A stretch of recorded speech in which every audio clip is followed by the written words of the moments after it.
नमस्कार, आप देख रहे हैं जे प्राइम भारत और मैं हूं आपके साथ ज्योतिका। आइए रुक करते हैं खबर की ओर।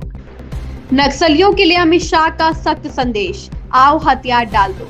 केंद्रीय गृह मंत्री अमित शाह ने शनिवार को कहा कि छत्तीसगढ़ में नक्सली आंदोलन पर लगाम लगाने के प्रयासों के तहत सरकार ने एक लाभदायक आत्मसमर्पण नीति तैयार की है। नक्सलियों से बातचीत की मांग पर शाह ने कहा कि इस बारे में बात करने की कोई जरूरत नहीं है, क्योंकि केंद्र और छत्तीसगढ़ की भारतीय जनता पार्टी सरकार बस्तर सहित पूरे नक्सल प्रभावित क्षेत्र के विकास के लिए प्रतिबद्ध है। केंद्रीय गृह मंत्री ने बस्तर में शांति भंग करने के खिलाफ चेतावनी दी और कहा कि राज्य की मशीनरी इसका कड़ा जवाब देगी। उन्होंने कहा कि इस देश की धरती से नक्सलवाद को अलविदा कहने के लिए 31 मार्च 2026 की तारीख तय की गई है। शाह ने यहां बस्तर दशहरा समारोह में एक सभा को संबोधित करते हुए कहा कि कुछ लोग बातचीत की बात करते हैं। मैं एक बार फिर स्पष्ट कर देना चाहता हूं, हमारी दोनों सरकारें, छत्तीसगढ़ सरकार और केंद्र सरकार, बस्तर और पूरे नक्सली क्षेत्र के विकास के लिए समर्पित है। इसमें बात करने की क्या बात है। हमने एक बहुत ही आकर्षक आत्मसमर्पण नीति बनाई है,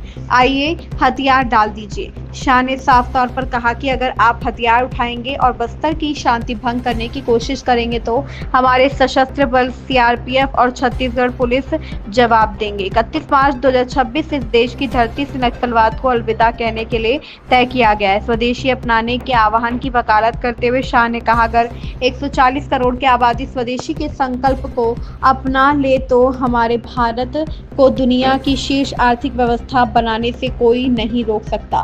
प्रधानमंत्री मोदी ने हाल ही में जीएसटी दरों में कमी करके एक बड़ी राहत प्रदान की है। अगर हम स्वदेशी की संस्कृति को अपनाएं तो हमारे देश की अर्थव्यवस्था को बहुत गति मिलेगी। शाह ने बस्तर की युवाओं से नक्सल आंदोलन में शामिल होने की सलाह देते हुए हिंसा का रास्ता छोड़ने की अपील की, यह कहते हुए कि नक्सलवाद से किसी को कोई फायदा नहीं हुआ।